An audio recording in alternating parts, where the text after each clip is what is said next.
হরে কৃষ্ণ। সর্বপ্রথম আমার পরম আরাধ্য গুরু মহারাজ জগৎগুরু শিলা প্রভুপাদ পূর্বতম আচার্যদের স্মরণ কমলে প্রণতি জ্ঞাপন করছি।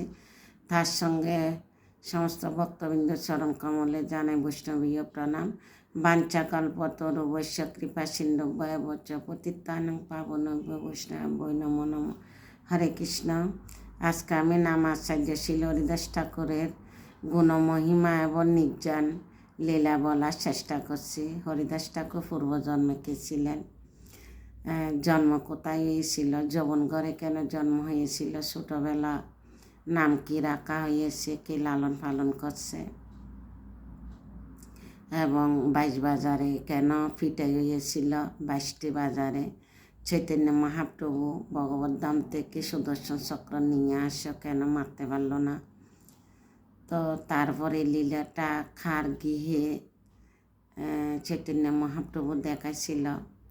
আর নির্জন লীলা মানে শেষ লীলা, দেহ ত্যাগ করার সময় 3টি সপ্ত 3টি বর চাইছিল চৈতন্য মহাপ্রভুর কাছে। 3টা বর পেয়ে 3টা বর পূরণ হয়েছে। তো ওনার দেহটা কীভাবে ত্যাগ করছে, অনেক আনন্দ এবং অনেক সুন্দর লীলা, অত্যন্ত তাৎপর্যপূর্ণ আছে। তো আপনারা ধৈর্য সহকারে লীলাটা শ্রবণ করবেন, কারণ অনেক বড় হতে পারে। হরিদাস ঠাকুরের গুণমহিমা বিশাল। আমি কিঞ্চিতভাবে তুলে ধরছি, তারপরও আধা ঘন্টার কাছাকাছি হবে। ধৈর্য সহকারে শ্রবণ করবেন এবং আমাকে কৃপা আশীর্বাদ করবেন। হরে কৃষ্ণ। নামাচার্য শ্রী হরিদাস ঠাকুর পূর্বজন্মে প্রকৃতপক্ষে হরিদাস ঠাকুর ছিলেন স্বয়ং ব্রহ্মা। বৃন্দাবন লীলায় ভগবান শ্রীকৃষ্ণ যখন সখাদেরকে নিয়ে, গোবাসুদেরকে নিয়ে গোচরণ করত, তখন অগাসুর তাদেরকে আক্রমণ করছিল। তো ভগবান শ্রীকৃষ্ণ অগাসুরকে বধ করে তার বনভোজন করছিলেন। সবাই ঘরে থেকে খানা নিয়ে আসছে। তো খাওয়ার যখন ফুটলাগুলো খুলে খাচ্ছে, একজনের মুখে থেকে, সখাদের মুখ থেকে ভগবানকে দিচ্ছে, ভগবানের মুখ থেকে সখাদেরকে খাওয়াচ্ছে। এই লীলাটা ব্রহ্মা দেখে চিন্তা করলো, কি এটা ভগবান হলে জোটা খানা কেউ খায়। তো ভগবানকে পরীক্ষা করার জন্য গোবাচ্ছগুলো হরণ করে নিয়ে গেছে। এরপরে ভগবান চিন্তা করলো, কিরে এখানে তো গাভীগুলো ছিল, এখনই তো রাখি আসলাম, এগুলো গেল কোথায়। ভগবান দেখতে গেছে, দেখতেছে গোবাচ্ছ একটাও নেই। তারপর এদিকে আসি, দেখতেছে সকারও নেই, সব হরণ করে নিয়ে গেছে ব্রহ্মা। তখন ভগবান বুঝতে পারছে এটা ব্রহ্মার চালাকি। তো ভগবানই সমস্ত ঐশ্বর্যের মালিক, ব্রহ্মাণ্ডের মালিক। ভগবান কি ব্রহ্মার কাছে হাত পাতবে? তখন ভগবান চিন্তা করছে, গোবাচ্ছগুলা কী করবে, সখাদের মা বাবারা জিজ্ঞাসা করলে কি জবাব দিবে। তখন ভগবান শ্রীকৃষ্ণ দেহ থেকে তাদেরকে আবার সৃষ্টি করছে, সখাদেরকে এবং গোবাচ্ছগুলাকে আপনার ঘরে ঘরে পৌঁছায় দিছে। কেউ বুঝতে পারে নাই। এই লীলাটা ভগবান ছাড়া আর কেউ জানে না। তারা প্রত্যেক দিন আসা যাওয়া করতেছে, গোচরণ করতেছে। এভাবে করতে করতে ব্রহ্মার একদিন এই জড় জগতের এক বছর হয়ে গেল। তখন ব্রহ্মা চিন্তা করছে, গোবাচ্ছগুলো তো আমি হরণ করে নিয়ে আসছি, সখাদেরকে নিয়ে আসছি, আবার ভগবান এগুলো আবার কোথায় থেকে আসলো। তখন এই জড় জগতে দেখতে আসছে, গোবাচ্ছ আসছে এবং যে সখাদেরকে নিয়ে গেছে তারও আসছে। তখন চিন্তা করে, ভগবান যখন এই জগতে আসতেছে, শ্রীকৃষ্ণ দেখে তাদেরকে বিষ্ণু মুক্তি করে রাখছে যোগনিকরা। তখন ব্রহ্মা দেখে বুঝতে পারল, কি এগুলো তো, এটা তো আসলে ভগবান। তখন এই গর্হিত অপরাধের জন্য ভগবানের কাছে ভগবানে অনেক স্তবস্তুতি করছে এবং রোদন করছে, ক্ষমা চাইছে। তো ভগবান তো অন্তর্যামী, ভগবান তো করুণা সাগর। ভগবান কৃপা করল, কিন্তু ব্রহ্মা মন থেকে শান্তি পাচ্ছে না। বলছে, প্রভু আমাকে এমন একটা সাজা দাও, আমার যেন যৌবন ঘরে জন্ম হয়, আমাকে যেন 22 বাজারে ফিটাই হয়। তো ভগবান বলছে যথাস্থ। তো ব্রহ্মা বলছে প্রভু আমি যেন তোমার শরণ ছাড়া না হই। তো বলছে ঠিক আছে, আমি চৈতন্য রূপে আসব। তো ভগবান এই ব্রহ্মা হরিদাস রূপে যৌবনগড়ে জন্ম নিছে। এর অনেক পরে আসছে চৈতন্য মহাপ্রভু আবির্ভাব হয়েছে। তো এই চৈতন্য হরিদাস ঠাকুর 1450 খ্রিস্টাব্দে মাঘী পূর্ণিমার দিন যশোর জেলার বুটান গ্রামে যবনকুলে জন্মগ্রহণ করেছিলেন। 1.5 বছর বয়সে মা বাবা মহামারীতে মারা যান। এক হাবিমুল্লা লালন পালন করে বড় করছে এবং নাম দিছে হারেস। হারেস থেকে হরিদাস ঠাকুর হয়েছে।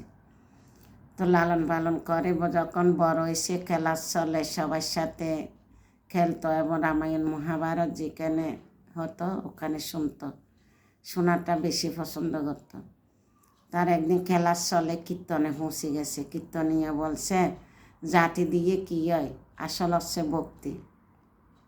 এ কথা শুনে হরিদাস ঠাকুর প্রশ্ন করছে আমি যৌবনগড়ে জন্ম, আমি কি ভক্তি করতে পারবো? তখন কীর্তনীয় বলছে অবশ্যই পারবে, কীর্তন করার সবার অধিকার আছে। তো ওখান থেকে আসি এর নাম শুরু করছে। এবার পাড়াপড়শি সবাই জ্বালা হয়ে গেছে। এই হারেস যৌবনগড়ে জন্ম নিয়ে হরির নাম করতেছে, পাপ হবে, অনেক আলোচনা হচ্ছে। তার মা বাবাকে অপমান করতেছে। তো এটা দেখি হারেস কী করছে, মা বাবাকে প্রণাম করে রাত্রেবেলা জীবনের জন্য বেরিয়ে গেছে। আসি কোথায় আসলো? বেনাফুলে জঙ্গলে একটি কুটিরে তুলসী সেবা এবং 3 লক্ষ হরির নাম জপ করে দিন অতিবাহিত করতে লাগলেন। হরিদাস ঠাকুর শুদ্ধ ভগৎ ভক্তির অনুশীলন। স্থানীয় লোকেরা তাকে খুব শ্রদ্ধা ভক্তি করতে লাগলো। কিন্তু সেই অঞ্চলে এক পাষণ্ডী রামচন্দ্র খান হরিদাসের মহিমা খর্ব করার জন্য সুন্দরী যুবতী বেশ্যাকে হরিদাস ঠাকুরের কাছে পাঠান। 3 দিন পর্যন্ত আসতে লাগলো। তখন হরিদাস ঠাকুর বলছে আমার নাম যতক্ষণ পূরণ না হয় ততক্ষণ আমি তোমাকে দর্শন দিতে পারবো না। তো এই কথা শুনতে শুনতে 3 দিন হয়ে গেল। 3 দিনের মধ্যে এই মেয়েটা হরির নামের প্রভাবে ভক্ততে পরিণত হলো। তাই ভগবানের হরিদাস ঠাকুরের চরণে আত্মসমর্পণ করে অবশেষে হরিদাস ঠাকুর তাকে দীক্ষিত করে সেই স্থান ত্যাগ করলেন। ওখান থেকে হরিদাস ঠাকুর চলে গেল। এইভাবে সে বেশি হরিদাসের কয়েকদিনের সঙ্গর প্রভাবে মহান ভগৎ ভক্তের পরিণত হয়। শিল হরিদাস ঠাকুর তারপর ওখান থেকে চলে আসলেন সপ্তগ্রামে নিকটবর্তী চাঁদপুর গ্রামে। এখন সেই স্থানটির নাম হলো কৃষ্ণপুর। ওই গ্রামে রঘুনাথ দাস গোস্বামীর পিতা কাকা হিরণ্যকশিপুর মজুমদারের পুরোহিত বলরামাচার্য বসবাস করতেন। এটি একটা লীলা করছে অনেক সুন্দর। হরিদাস ঠাকুর একদিন মজুমদারের ভাগবত আলোচনা চক্রে বলরামাচার্য অনুরোধ করে হরিদাস ঠাকুরকে সেখানে নিয়ে এলেন। সেখানে সকলে হরিদাসের প্রশংসা পঞ্চমুখ, কেননা তিনি লক্ষ নাম জপ করেন। সে সভাতে যখন হরির নামের মহিমা নিয়ে আলোচনা হচ্ছিল তখন অনেকে বলেছিল নাম থেকে পাপ খানন হয়, অনেকে বলেছিল নাম থেকে মুক্তি লাভ হয়। কিন্তু হরিদাস ঠাকুর বললেন যে পাপ ক্ষয় মুক্তি লাভ হরির নামের আনুষ্ঠানিক ফল এবং তার নাম আভাসে লাভ হয়। তখন তিনি বললেন যে নামের যথার্থ ফল হচ্ছে কৃষ্ণ প্রেম। এই কথা শুনে হিরণ্য ও গোবর্ধনের প্রধান কর আদায়কারী গোপাল চক্রবর্তী ক্রোধ প্রকাশ করে আপত্তি করলেন এবং বললেন কোটি ব্রহ্মজ্ঞানের যেই মুক্তি লাভ হয় না তা নাম আভাসে কী করে লাভ হতে পারে। তিনি ক্রোধ হয়ে হরিদাস ঠাকুরের চরণে এক মহা অপরাধ করলেন। সে বললেন যে হরিদাসের নাক কেটে দেওয়া হবে। এই অপরাধের ফল তাকে অচিরে পেতে হলো। 3 দিনের ভিতর ভয়ঙ্কর কুষ্ঠরোগ হয়ে তার নাক, হাত, পা সব গলে গেল। এটা হচ্ছিল শুদ্ধ ভক্তকে অপমান করা এবং বৈষ্ণব অপরাধের ফল। গঙ্গার তীরে ভজনের অভিলাষে এই হরিদাস ঠাকুর শান্তিপুর ফুলিয়া এসে শ্রীল অদ্বৈত আচার্যের সঙ্গে সাক্ষাৎ করলেন এবং উভয়ে কৃষ্ণ কথা আলোচনার দিন অতিবাহিত করতে লাগলেন। হরিদাস অদ্বৈতের গৃহে ভিক্ষা নির্মাণ করতে আর গঙ্গার তীরে গোফার বসে 3 লক্ষ নাম জপ করতেন। শ্রীল অদ্বৈত আচার্য হরিদাস ঠাকুরকে অতিশয় সমাদর করতেন, এমনকি তিনি তাকে শ্রাদ্ধপাত্র ভোজন করাইয়াছিলেন। তার কারণ হরিদাস ঠাকুর তথাকথিত কুলীন ব্রাহ্মণ থেকে অনেক উন্নত স্তরে ছিলেন। তাছাড়া তিনি প্রতিদিন নিরপরাধে 3 লক্ষ নাম জপ করতেন। তার ফলে তিনি চিন্ময় কৃষ্ণ প্রেমের অত্যন্ত উন্নত স্তরে ছিলেন।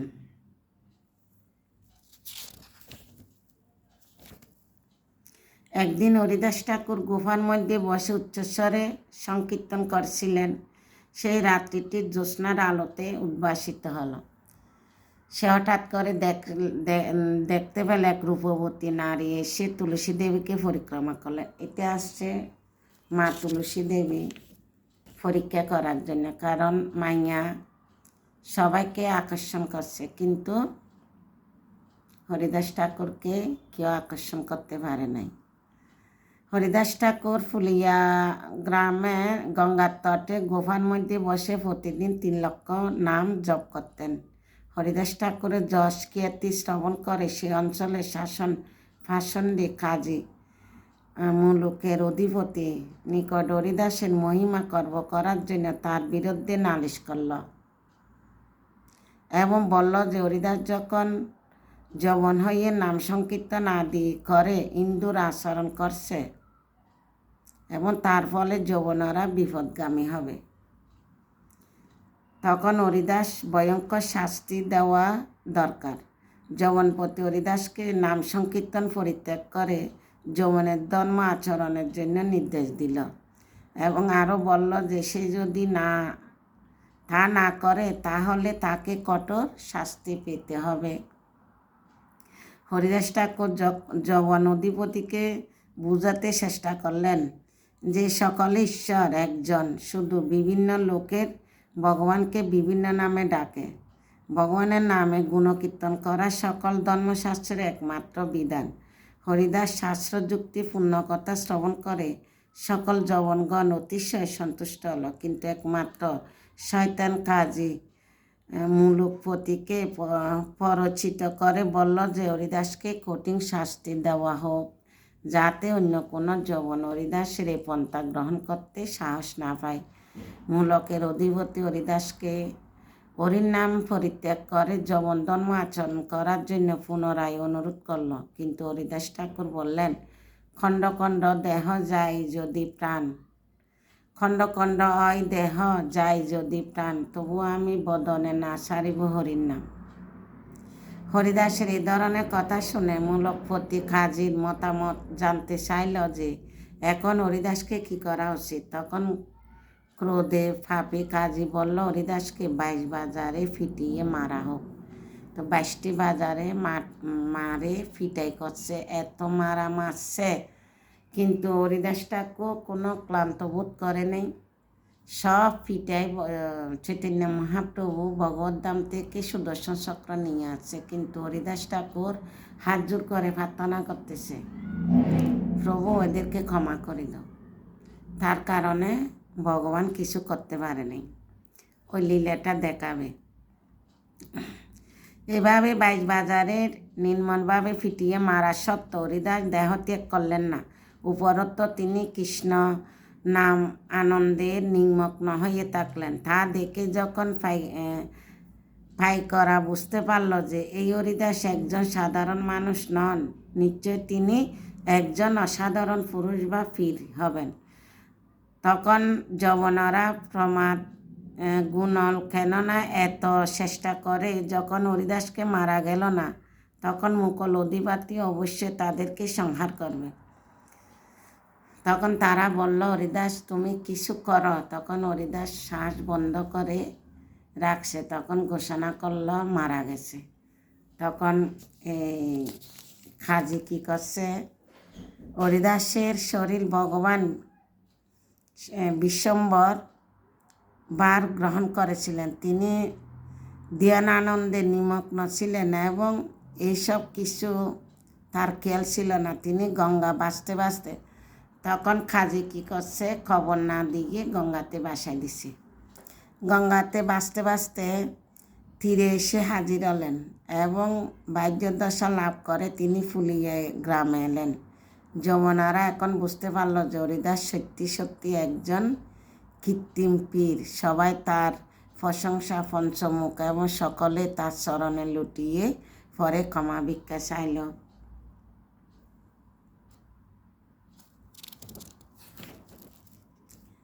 তারপর চৈতন্য মহাপ্রভু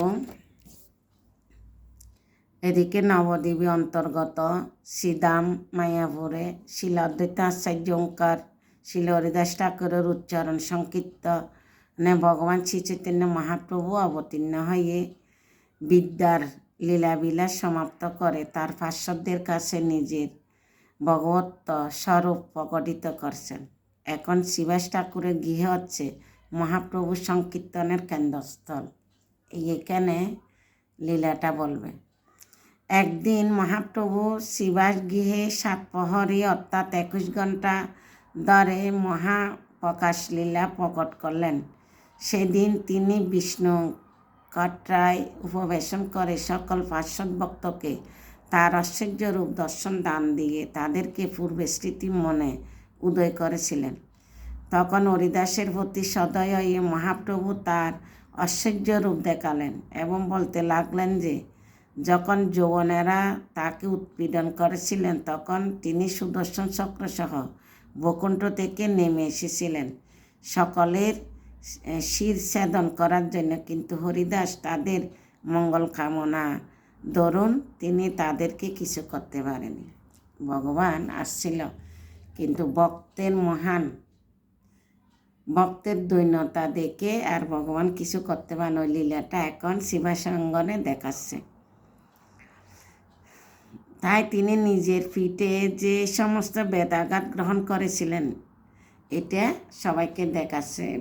মানে পিঠে সব হরিদাসের পিঠে সব চৈতন্য মহাপ্রভুর পিঠে আছে। তাই তিনি এই বলে মহাপ্রভু সে মারণ চিহ্নগুলা দেখালেন। তখন হরিদাস ঠাকুর বহু প্রকার মহাপ্রভুর ভক্ত বাৎসল্য গুণকীর্তন করলেন এবং প্রার্থনা করলেন। তখন চৈতন্য মহাপ্রভু নিত্যানন্দ প্রভু হরিদাসের প্রতি তাদেরকে আজ্ঞা দেন, ঘরে ঘরে নাম সংকীর্তন প্রচার নির্দেশ দিয়েছেন। বলছে, শোনো নিত্যানন্দ, শোনো হরিদাস, সর্বত্র আমারও আজ্ঞা করহ প্রচার, প্রতি ঘরে ঘরে গিয়ে কর ইয় ভিক্ষা, বল কৃষ্ণ বজ কৃষ্ণ কর কৃষ্ণ শিক্ষা। মহাপ্রভুর এই নির্দেশ পেয়ে তারা 2 জন প্রতি ঘরে ঘরে হরির নাম বিতরণ করে জীবদেরকে উদ্ধার করতে লাগলেন। একদিন হরিদাস ঠাকুর অপেক্ষা করে সনাতন গোস্বামীকে বললেন যে সনাতন গোস্বামী অত্যন্ত ভাগ্যবান, কেননা মহাপ্রভু সনাতনের দেহটিকে নিজের দেহ বলে মনে করে। তখন সনাতন গোস্বামী পাল্টা হরিদাস ঠাকুর একে বললেন যে ভগবান শ্রীকৃষ্ণের দিব্য নাম সংকীর্তন প্রচার করার জন্য শ্রী চৈতন্য মহাপ্রভু অবতীর্ণ হয়েছেন, আর সে কাজ তিনি তার দ্বারা সম্পাদন করেছেন। সনাতন গোস্বামী আরও বললেন যে তিনি হচ্ছেন যথার্থ আচার্য, কেননা তিনি আচার ও প্রচার 2টি করেন, একজনের প্রশংসা করতেছে। একদিন গোবিন্দ হরিদাস ঠাকুরের জন্য মহাপ্রসাদ নিয়ে এলেন এবং প্রসাদ গ্রহণ করতে বললেন হরিদাস ঠাকুরকে। সে বলল আজ তার কথা লঙ্ঘন করবেন কেননা এখন পর্যন্ত নামের সংখ্যা পূর্ণ হয়নি। এই বলে মহাপ্রসাদ সম্মানার্থে তার এক কণা গ্রহণ করলেন।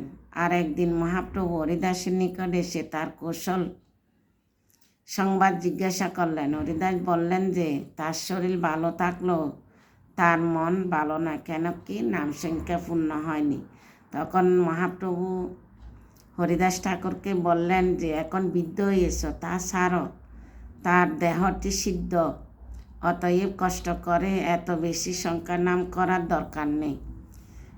তো শিল হরিদাস ঠাকুর বুঝতে পেরেছিলেন যে মহাবদান্যায় অবতার শ্রী চৈতন্য মহাপ্রভু অতি শীঘ্রই তার লীলা সংবরণ করবেন। তাই তিনি মহাপ্রভুর কাছে প্রার্থনা করলেন